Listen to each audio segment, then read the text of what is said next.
Let me dive into this question, which I've thought about for many years.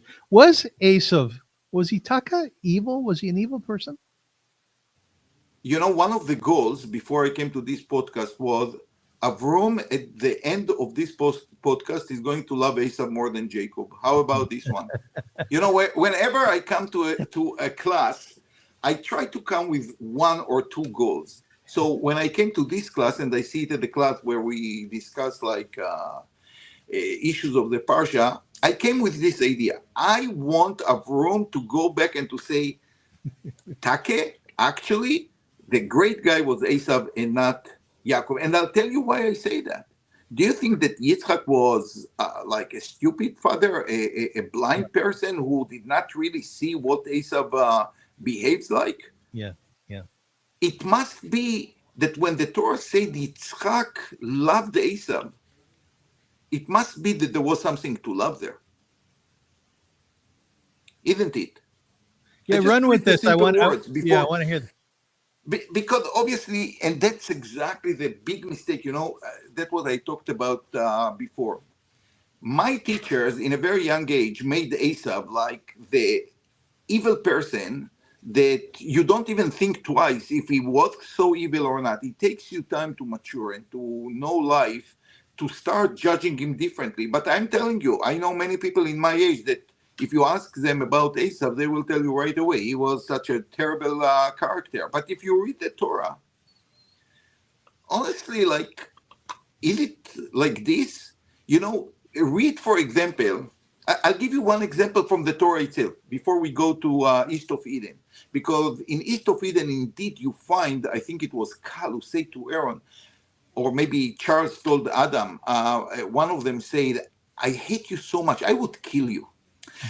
When brothers feel that they are discriminated, they are unfavored by their parents, it raises so much bitterness and frustration and anger. So this is very normal, but I'll give you a simple example from the Torah.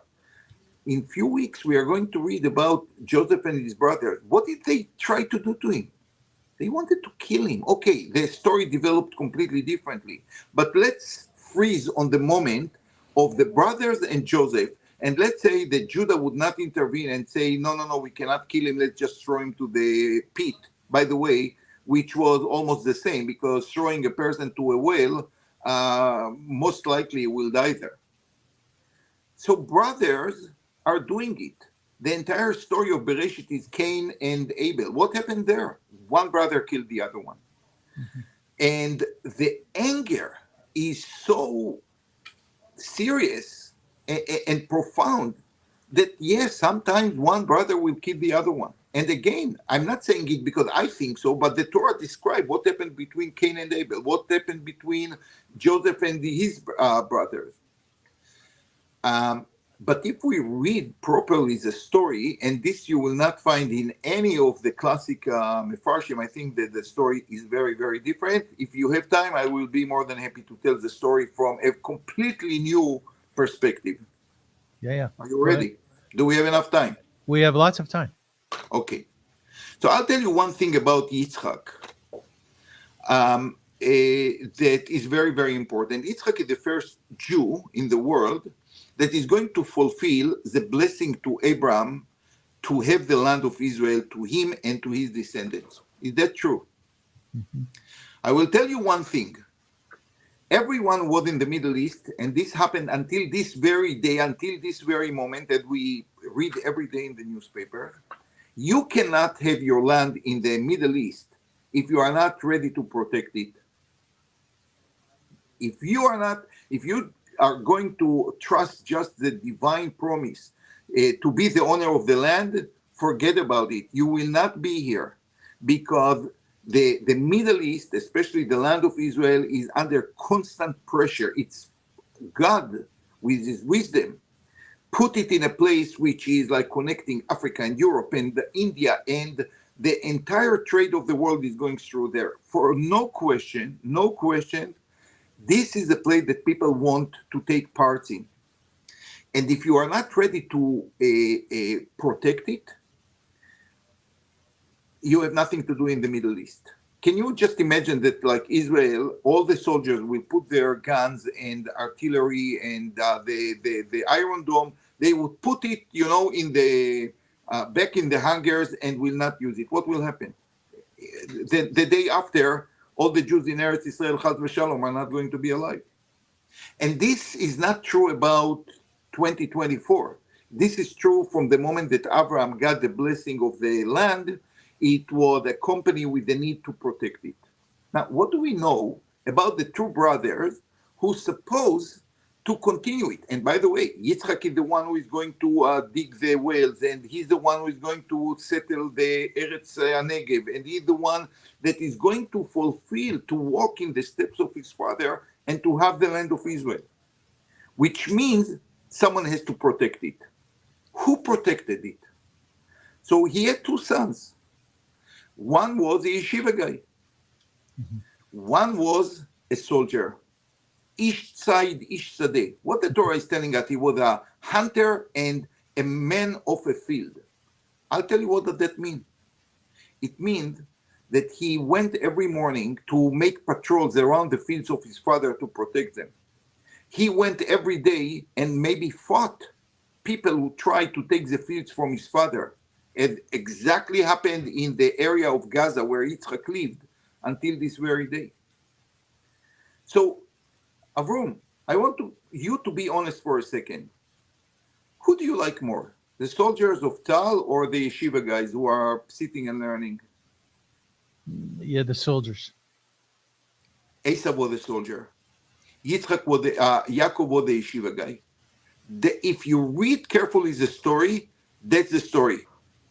I made you love Esau more than Yaakov? You did, Rabbi. Yes. I checked the box. That's what the goal of this discussion. And therefore, Yitzchak loved Esau but not Yaakov. Yitzchak knew that to fulfill the blessing of God, that the land is going to be to his descendants, you must protect it. The one who did it was Esau. Now, obviously, when you are Esau, when you are a soldier, you are not going to be refined as Yaakov. A guy sitting in yeshiva, he doesn't come in touch with the world around him. He will have a beautiful language. He will not use any profane language. Esau, I guess, dealing with all the nice people around him who try to take the land from his father, from time to time gave them a punch here and a punch there, and he used sometimes bad words and so on and so on. But for Yitzchak, he was the fulfillment of the bracha of God that the land of Israel is going to be to his descendants. What did he miss? And here I use a beautiful idea of someone that I never had the privilege to learn directly from him, but I listened carefully to his shiurim. His name is Rav Meidan, and he's really not like the classic commentator, although he knows them. He's a Rosh Yeshiva in the Gush. And they say the following: what happened was that Esau crossed a line, namely, every soldier, and this is very important to understand what is happening today also. When you fight, when you kill people, and sometimes it's needed, your personality became much more rough. And sometimes that we see, you do things that you shouldn't. You humiliate others.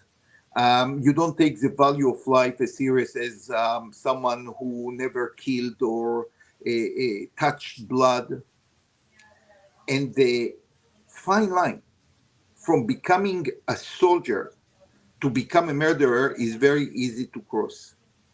From a very idealist person, you might become a person who is a terrible person who uses sword for the wrong things, not to protect, but to kill others, sometimes for no reason. Yitzchak did not see it. Rivka saw it. Rivka saw what happened. Rivka saw that Esav started very well, but crossed all the lines. Why she didn't talk to Yitzchak about it, I suggested something very interesting last podcast, but the bottom line was that Rivka knew that Jacob has a refined personality, and he's supposed to be the person who will continue the traditions from Abraham and Yitzchak himself. But he certainly needed to come in touch with the world around him. You cannot be in a koilel and to change the world. That's it.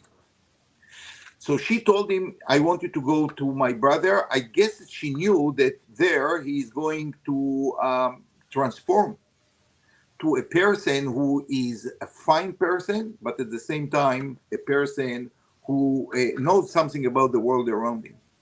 So he will become maybe like the Hesder guy, something like this, like a person who is rooted in Torah, but at the same time can hold the sword. This was Yaakov.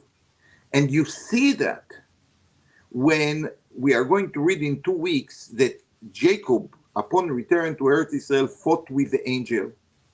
And only there he got the stamp that he will be the builder of Am Yisrael. Why? Because until now it was more about his spiritual capabilities. But after fighting with his father-in-law Laban and fighting with the angel, he became also a fighter. Okay. And only then he could be ready to establish the legacy from Abraham, Yitzchak, transmitting it to his children on Eretz Israel.